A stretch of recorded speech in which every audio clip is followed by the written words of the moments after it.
ፈርቼም እንዳትገባ ማት እናንተ ግጄ ኃጢአትን ሳላምጥ ሕይወቴ በድንገት እንዳያመልጥ ስህተትን እንዳስተውላት እንድሰወር ከስውር ኃጢአት ጓደኞቼ ለበሳቅ ጨዋታ መስመር እንዳላልፍ እንዳረሳ ጌታ የድፍረት ኃጢአት ጠፍሮ እንዳይዘኝ ቃል ፍርሃት ሁልጊዜ እንዲያስብ ቃል ይሁን ትዝታዬ ቃል ይሁን ትዝታዬ ቃል ይሁን አንዱን አፍሪካዊ ክርስቲያን ክርስቶስን እንዴት አገኘው ብሎ አንዱ ቢጠይቀው አገኘኝ እንጂ አላገኘሁትም ሲል መለሰለት በድነት እግዚአብሔር ነው የመጀመሪያውን እርምጃ የሚወስደው አንተ እርሱን መፈለግ ከመጀመሩ በፊት እርሱ ይፈልግ ነበር ሁሉ የመፈለግ የማግኘቱ ነገር ከመጀመሩ በፊት አስቀድሞ የነበረ ነበር ክርስቶስን እንደመረጥክ አስበህ ይሆናል እውነቱ ግን እርሱ አስቀድሞ መረጠ እንጂ አንተ አልመረጥከውም ይህ ነው ዋነኛው የጥናታችን ዓላማ አማኞች ይህንን የመመረጥ ትምህርት the doctrine of election ይሉታል ከመወለድህ ወይም ከመፈጠርህ በፊት እግዚአብሔር እንዴት ሊመርጥህ እንደቻለ ደንቆ ሊሆን ይችላል ወይም እንዴት እንደመረጠህና እርሱን ተወድና ታገለግለው ዘንድ ነፃ ምርጫ እንዴት እንደሰጠ ተገርመህ ሊሆን ይችላል ማንንም ሰው ያለ ፈቃዱ ወይም ያለ ምርጫው እግዚአብሔርን ለማገልገልና በእግዚአብሔር ለመኖር አይችልም አይጭነቅህ በዘመናት ሁሉ ይህንን ትምህርት ለመረዳት የተላላቅ ክርስቲያኖችን አእምሮ እንኳን አስቸግሮ ነበር ከኤሌክትሪክ የሚገኘውን ጥቅም በደስታ ለመቋደስ የግድ የኤሌክትሪክ ሲቲ ህግጋት ኤክስፐርት መሆን የለብህም እግዚአብሔር ይመስገን እግዚአብሔር ስለወደደን ብቻ እንደመረጠን በማወቅ ባለው በረከት ለመደሰት የምርጫ ሚስጥር መፍታት የለብንም ዘዳግም ምዕራፍ 7 ከ6 እስከ 9 ለአምላክ ለእግዚአብሔር አንተ ቅዱስ ሕዝብ ነህና በምድር ፊት ከሚኖሩት አሕዛብ ሁሉ ይልቅ ለእርሱ ለራሱ ሕዝብ ትሆንለት ዘንድ አምላክ እግዚአብሔር መረጠ እግዚአብሔርም የወደዳችሁና የመረጣችሁ ከአሕዛብ ሁሉ በቁጥር ስለበዛችሁ አይደለም እናንተ ከአሕዛብ ሁሉ በቁጥር ጥቂቶች ነበራችሁና ነገር ግን እግዚአብሔር ስለወደዳችሁ ለአባቶቻችሁም የማለላቸውን መሐላ ስለጠበቀ ስለዚህ እግዚአብሔር በጽኑ እጅ አወጣችሁ ከባርነትም ቤት ከግብጽ ንጉስ ከፈርዖን እጅ አዳናችሁ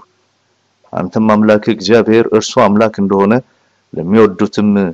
ትእዛዛቱንም ለሚጠብቁ ሁሉ ቃል ኪዳኑንና ምህረቱን እስከ ሺህ ትውልድ ድረስ የሚጠብቅ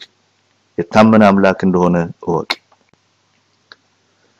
እግዚአብሔር የመጀመሪያውን ደረጃ ወሰደ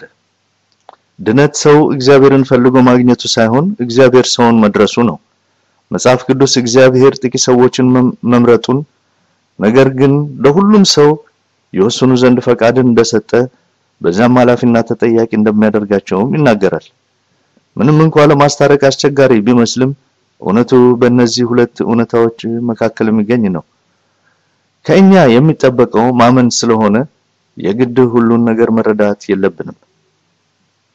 መቼ ነው ተመረጥከው ጥቂት ከኖርክ በኋላ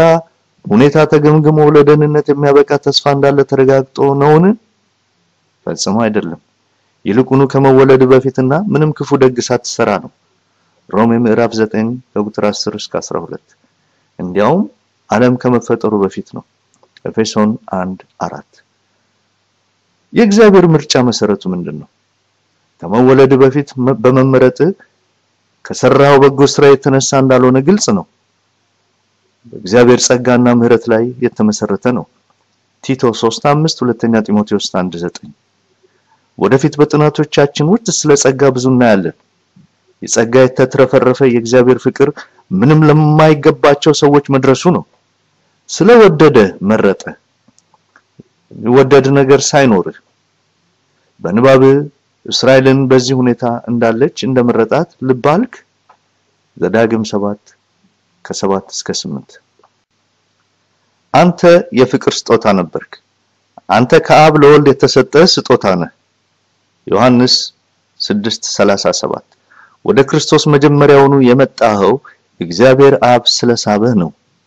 ቁጥር 44 ማንም ካልተሳበ መምጣት አይችልም ይህም የመንፈስ ቅዱስ ሥራ ነው። እግዚአብሔርን የሚያስደንቀው ነገር የለም። እግዚአብሔር አስቀድሞ ባለው ዕውቀቱ አንተን በመረጠ ጊዜ ስለ አንተ ሁሉን ያውቃል። አንደኛ ጴጥሮስ 1:2 በጋብቻ ሰዎች በየጊዜው ይተዋወቃሉ፣ የማያውቁትን እያደር ያውቃሉ። ምንም እንኳን ደካማ ጎስቋላና ኃጢአተኛ ብትሆንም እግዚአብሔር ፈለገ፣ ከብዙ ሚሊዮን ሕዝብ መሃል መረጠ። አንተ ለእርሱ ልዩ ነህ፣ በእጁ አወጣ።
Kali hon,